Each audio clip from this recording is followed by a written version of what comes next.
Radio Aléo et les élèves de terminale Bac Pro Sapat de la MFR de Pont-de-Vel s'engagent pour lutter contre les discriminations.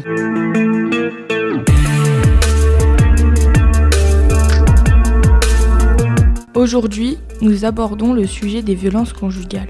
Pour tenter de répondre à nos questions, nous accueillons Karine Berne, sophrologue. Bonjour Karine Berne. Bonjour à vous. Vous êtes sophrologue. En quoi consiste la sophrologie ? Alors en bref, c'est une science qui harmonie l'esprit et la conscience. Il y a plusieurs mouvements. En ce qui me concerne, moi je pratique la sophrologie quessédienne, où c'est Alfonso Quecedo qui a créé ce mouvement dans les années 1970. C'est un neuropsychiatre, voilà. Et concrètement, en quoi consiste la sophrologie ? Donc la sophrologie, ce sont des exercices, beaucoup donc de respiration pour harmoniser le corps et l'esprit. C'est un des exercices qui peuvent permettre au physique de sortir donc du stress, d'être un peu plus apaisé au niveau donc du stress, des angoisses par exemple. Ce sont tous des exercices donc pour calmer donc le corps et se sentir mieux dans son corps et dans son esprit. Quelle est la particularité de cette approche ? Donc la particularité réside dans le fait qu'elle se pratique au niveau donc de la conscience. La conscience, ça se situe entre la veille et le sommeil. C'est un état donc sophroliminal comme on appelle. C'est ou le matin quand vous êtes en train de vous réveiller, ou le soir quand vous êtes en train de vous endormir. C'est les 6-7 minutes où vous vous endormez, où vous vous réveillez. Et c'est avec ça que je me permets donc de faire des séances donc de sophrologie pour que vous vous sentiez mieux. Est-ce que vous avez beaucoup de personnes qui vous consultent après avoir vécu des violences conjugales ? Alors, ce mot est est relatif. J'en ai certaines. Ce n'est pas la majorité des cas. Beaucoup de personnes viennent me voir en premier temps pour consulter au niveau justement des stress, des angoisses, surtout des phobies, des insomnies. Et c'est ensuite, au cours de l'anamnèse, que je perçois qu'il y a des sujets et des problèmes plus profonds et qu'on amène donc à des violences ou sexuelles ou conjugales au sein donc des séances. Vous avez dit anamnèse, mais qu'est-ce que ça signifie ? C'est la première séance, en fait, ça permet donc justement d'échanger. C'est un échange entre le sophronisé et donc le sophrologue qui me permet donc de voir vraiment la problématique ou les problématiques et de pouvoir après établir un protocole de plusieurs séances pour être au plus juste possible et me permettre d'apporter du mieux-être à la personne qui vient me voir. Les violences subies peuvent être physiques ou verbales. Lesquelles avez-vous le plus ? Dans les violences conjugales, j'ai toujours au départ des violences verbales, psychologiques et morales. Et c'est ensuite que certaines fois, les violences par les coups, les violences physiques interviennent. Comment la sophrologie permet d'aider les personnes ayant vécu des violences conjugales ? La sophrologie permet tout d'abord, avec des exercices, de reprendre confiance en soi, parce que c'est la base de tout. Il y a beaucoup de victimes n'ont plus confiance en elles, parce qu'elles ont été détruites aussi bien moralement, psychologiquement ou physiquement. Donc grâce à la sophrologie, cela a permis donc de réduire leur stress, leurs angoisses, leurs insomnies, de rétablir justement un sommeil qui est plus serein, et donc d'aborder la vie plus sereinement et donc d'une façon plus positive. En général, quelles sont les étapes de votre accompagnement ?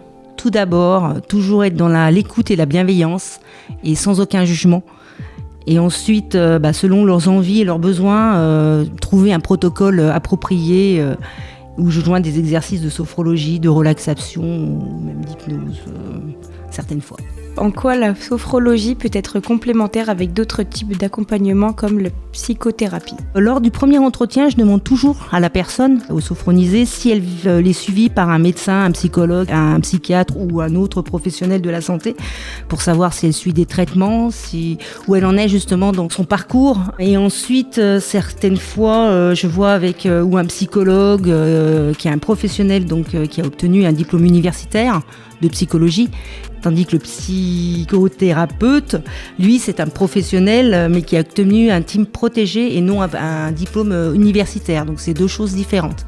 Mais j'ai des collègues qui sont psychothérapeutes avec qui je peux échanger sur tel ou tel sujet ou telle personne. Et avec les psychologues, je leur demande souvent à leur avis pour essayer donc d'utiliser les mêmes, pas le même protocole, mais qu'on soit dans le même avancement pour aider donc la personne qui vient me voir.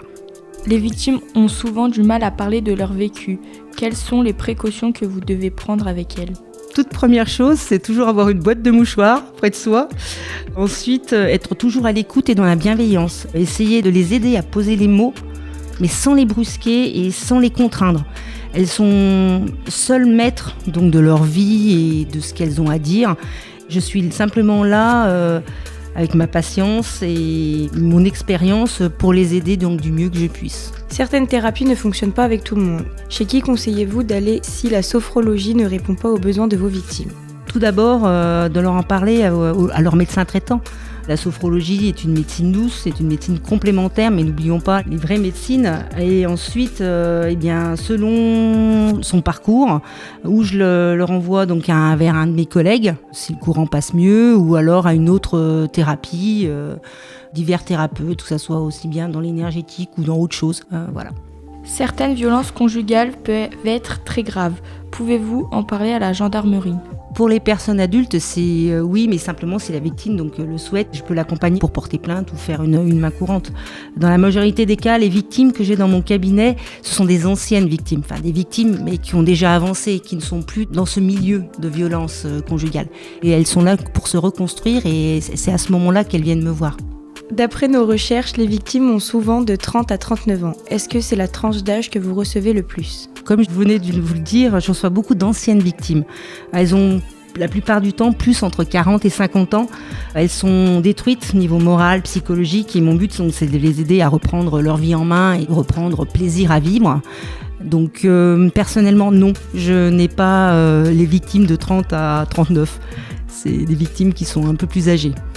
Je remercie notre invitée Karine Berne d'avoir répondu à nos questions. Si nos auditeurs et auditrices souhaitent en savoir davantage, rendez-vous sur radioaléo.fr. Je vous remercie. Radio Aléo et les élèves de terminale Bac Pro SAPAT de la MFR de Pont-de-Vel s'engagent pour lutter contre les discriminations.